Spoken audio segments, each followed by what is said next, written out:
Since when did Gerard Butler now become all of a sudden Mr. January, or better yet, Mr. Liam Neeson? I mean, think about it. The past couple of times he has released a movie, most of them have been released in January. And you think to yourself, you hope that his career doesn't go down the same route as Liam Neeson, where most of the movies that he does release tend to be bargaining bin films and will soon eventually go straight to DVD. I hope that doesn't go his way. I really hope that he continues to keep on doing something, but then again, it's January. It's after the holidays. Not a lot of people are going to the movies. So this comes out, and especially a sequel to one of his movies that, you ask me, not a lot of people watched. I mean, yeah, but hey, you hope that he continues to do well.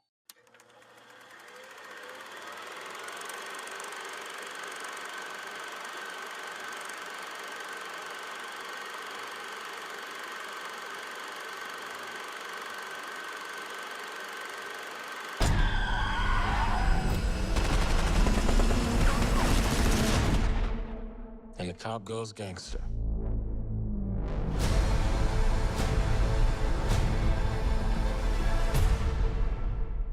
Den of Thieves 2 is directed and written again by Christian Gudegast. The film stars Gerard Butler, O'Shea Jackson Jr., Evin-Ahmad, Salvatore Esposito, Meadow Williams, and Swen Temmel. According to IMDb's plot synopsis, Big Nick is back on the hunt in Europe and closing in on Donnie, who is embroiled in the treacherous world of diamond thieves and the infamous Pantera Mafia, as they plot a massive heist of the world's largest diamond exchange. I enjoyed the first film, but I wasn't super crazy about it. All right, it was a decent watch. Okay, it was nothing too grand. It wasn't too big. It wasn't the next Heat, but it was a decent crime movie. But I really was not expecting a sequel. I don't think anybody was. I think a lot of people were just thinking, all right, another one of those things of, it's a one and done. Okay, but because it made a decent amount of money, of course there would be a sequel. Of course there would be. And I also find it interesting that it's been 7 years. The first film came out in 2018. It's 2025. What has Gerard Butler and O'Shea Jackson Jr. been up to?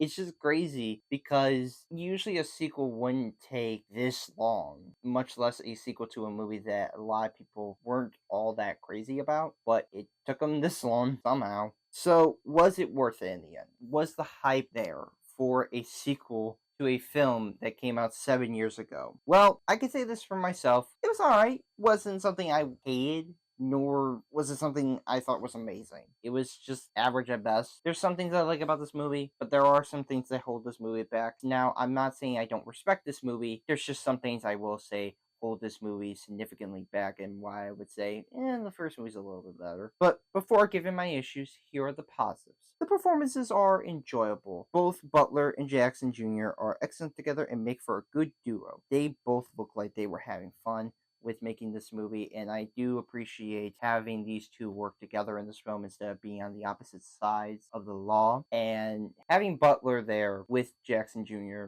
throughout this entire movie, it was a pleasant watch. I like seeing these two together, and they are easily the biggest reason to watch this because I love their chemistry, especially coming from Gerard Butler. Boy, this man still continues to charm his way with this role. As much as he is an asshole, he just still knows how to do it. He still knows how to charm his way, and same with O'Shea Jackson Jr. They both just work really well off each other and just give off good chemistry along the way. The direction is solid. Once again, director Christian Gudegast still manages to keep the film grounded and focused on the premise. Appreciate its consistency, which I do. The first movie, of course, was just your stereotypical crime film. This movie is, but I would say it's a little bit more on the heist aspect. Because the first movie kinda was heist related, but really it was just cops and robbers. This one is more heist centric and actually emphasizing the heist and how big it is. And I'll give Christian Gudegast this. He does have a knack of keeping things as grounded as it can be.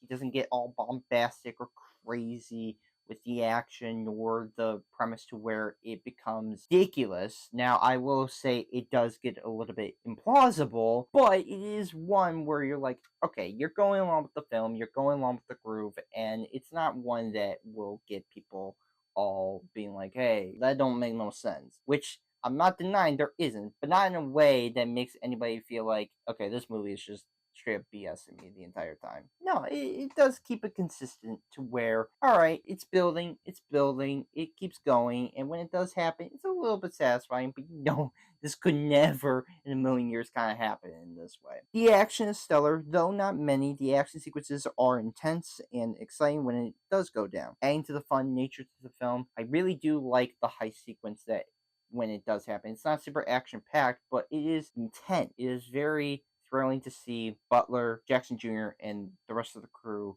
try to pull this heist off, as well as the action sequence that happens near the end of the movie in cars. I thought that was a lot of fun, and I thought it did add to an intensity nature that the first movie had with its action. So if there is something that I do praise, is that both movies are consistent with how the action sequences do play out. The cinematography is gorgeous. Again, cinematographer Terry Stacy captures the beautiful look of Nice, France. He also still does a great job of capturing the action sequences.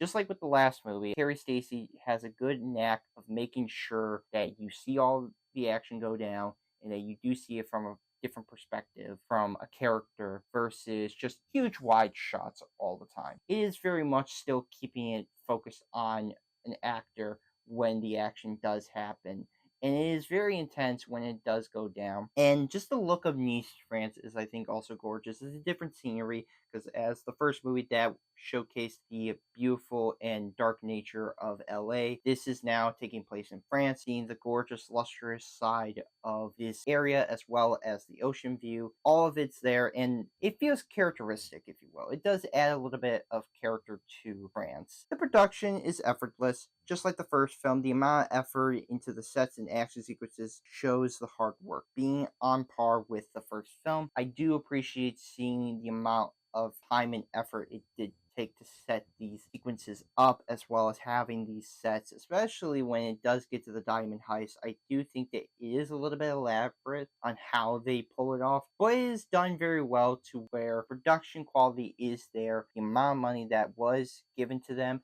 was put on screen, and it does show how much that they try to put effort into being as exciting as it can be with a budget that isn't nearly big nor super duper small. Aside from that, it suffers from issues that makes it kind of stumble, if you ask me. It's not one that I don't think necessarily hurts the movie to the point of it's unwatchable, but it is something that I do have to address because these are things that did kind of get to me. Here are the negatives. The pacing and runtime, if you ask me, is drawn out. Though I appreciate the film not rushing through everything because most sequels try to do that a lot of the times, it does take a while to get through the plot, and I mean it does take a while. This is not a movie that you just sit back and you could just cruise on by. This is a movie where you're like, all right, I gotta adjust myself to where I'm gonna be sitting here for a while because the plot does go slow as than most people wouldn't think of. With a runtime of 2 hours and 10 minutes, I just still don't think this needed to be over 2 hours. Like, if it had been at or under, I think this could work. I really think that this could be fine. This movie would work best, kind of similar to the first movie, and yet this is actually shorter than the first. Pacing for this just didn't need to be extended to 2 hours and 10 minutes.